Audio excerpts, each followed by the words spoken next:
এইটা হচ্ছে আমাদের দেশের সুদর্শন পুরুষ, আর এটা হচ্ছে আমাদের দেশের সেরা স্মার্টফোন। দেখো, নাথিং ফোনের কিন্তু ডিজাইন নিয়ে কিন্তু সমালোচনা সবসময় হয়, কিন্তু এবারও তারা কিন্তু কোনো কমতি রাখেনি, এবারও তারা সমালোচনার মধ্যে পড়ে গেছে। আমি কিন্তু বাকি ফোনদের কথা বলছি না, আমি নাথিং 3 কথা বলছি। জাস্ট ডিজাইনটা একবার দেখুন, জাস্ট ওয়াও, অসাধারণ। এটা কি ফোন তৈরি করলো নাথিং? এটা কি বিক্রি করার জন্য তৈরি করেছে তারা, নাকি তারা নিজেরাই ব্যবহার করবে? আমি এটাই বুঝতে পারছি, আমি কনফিউজ হয়ে যেতেছি। তারা কি ফোন তৈরি করলো এটা? শুরুতে এটা ডিজাইনের কথা বলা যাক। এটা বরাবরের মতোই আপনার বাকি ফোনগুলোর যেরকম রেয়ার প্যানেলের ব্যাক গ্লাস ব্যবহার করা হয়েছে, এটাও ঠিক সেম ব্যাক গ্লাস ব্যবহার করা হয়েছে, কিন্তু এটাতে কিছুটা পরিবর্তন করা হয়েছে। যেমনটা আগের ফোনগুলোতে যেমন গ্লোয়িং লাইটিং ছিল, এটাতে কোনো লাইটিং গ্লোয়িং কোনো কিছু নেই, জাস্ট রেয়ার প্যানেলের গ্লাস। এবং ওয়াও, এটা কি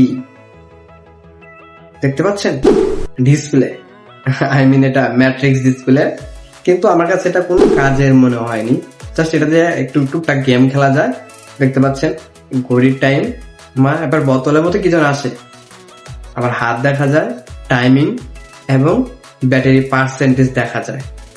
বাস আমার কাছে এটা জাস্ট ফালতু লাগছে। আমি জানি না যে আপনাদের কাছে এটা কেমন লাগছে, আমার কাছে জাস্ট ফালতু লাগছে। আর এটা থেকে যদি ওরা ভালো হইতো, যদি ওরা আপনার স্মার্ট ওয়াচ ডিসপ্লেটা ব্যবহার করতো, তাহলে ওটা অনেক মোটামুটি কাজের দিত।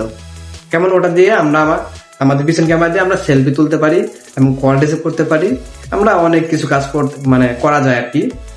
বাট এটা একদমই আমার কাছে বাজে লাগছে।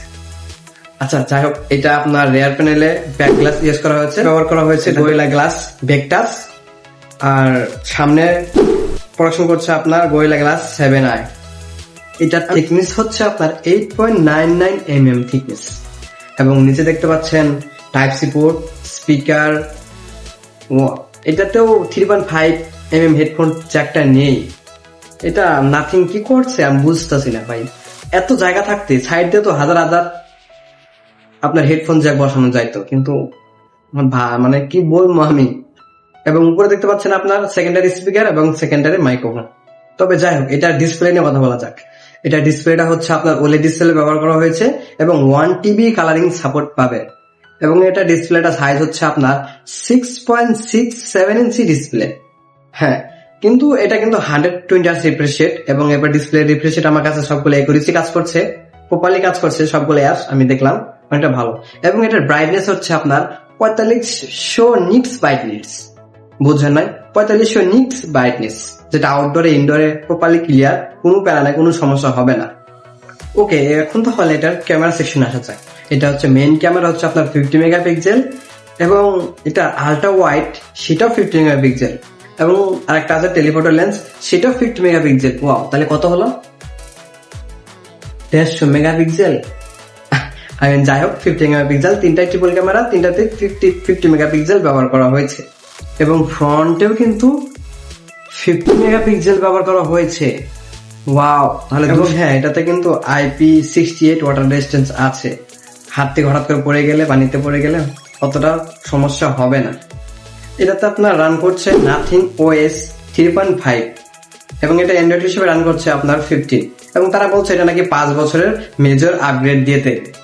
এটার ব্যাটারিতে আপনারা পাবেন 5500 mAh এর ব্যাটারি, যেটা অসাধারণ আর কি, জাস্ট ওয়াও। এবং এটা আপনার 65 ওয়াটের ফাস্ট চার্জিং সাপোর্ট পাবেন আপনারা, এবং এটা ওয়্যারলেস চার্জিং হচ্ছে 50 ওয়াটের ওয়্যারলেস চার্জিং।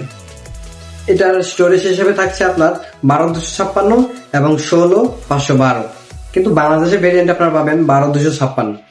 ওকে, তাহলে এটা প্রসেসরের দিকে আসা যাক। এটা আপনার চিপসেট হিসেবে ব্যবহার করা হয়েছে Gen S4, এই প্রসেসরটি ব্যবহার করা হয়েছে, এবং বাকি ফোনগুলোতে রয়েছে কিন্তু আপনার 8 Gen 4S, কিন্তু এটাতে 8 Gen S এই প্রসেসরটি ব্যবহার করা হয়েছে। এবং এটা গেমিং পারফরমেন্সটা মোটামুটি আমার কাছে free fire, PUBG, call of duty এবং আদার কিছু গেম খেলে দেখা হচ্ছে, আমার কাছে মোটামুটি ঠিকঠাকই লেগেছে। বাট এটা একটু হিটিং হচ্ছিল, যখন আল্ট্রা গ্রাফিক্সে খেলা হচ্ছে তখন হিটিং ইস্যু হচ্ছিল।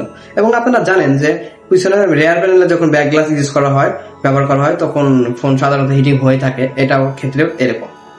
ওকে ঠিক আছে, এটা সবকিছুই আমরা দেখলাম, সবকিছু এটা design, gaming performance, chipset, camera, সমস্ত একটু জেড আমি বললাম, কিন্তু এখন প্রাইস আসা যাক। ভাই এটার প্রাইসটা কত শুনলে আপনার কেমন লাগবে আমি জানি না, জাস্ট এটা বাংলাদেশের প্রাইস হচ্ছে 1,10,000 টাকা ফিক্সড, 1,10,000 টাকা। বাট কিছুদিন গেলে কমতে পারে, বাট আমার কাছে এই প্রাইস এই ফোন একটু বেশি হয়ে যায় না? তবে যাই হোক, এই প্রাইসে আপনারা পাবেন 12,256। তো ভিডিওটি কেমন লাগলো অবশ্যই কমেন্ট বক্সে জানাবেন, এবং এই নাথিং ফোন কারা ইউজ করেন আমি তাদেরকে কমেন্ট বক্সে দেখতে চাই। এবং যারা টেক লাভার, যারা আমাকে ভালোবাসবেন বা আমার ভিডিও আপনারা রেগুলার দেখবেন, তাদেরকে একটা কথা বলবো, ভিডিওটি ভালো লাগলে লাইক করবেন, চ্যানেলে নতুন হলে সাবস্ক্রাইব করবেন নেক্সট ভিডিওর জন্য। ততক্ষণে ভালো থাকেন, সুস্থ থাকবেন, দেখা হবে নেক্সট কোনো ভিডিওতে। টাটা।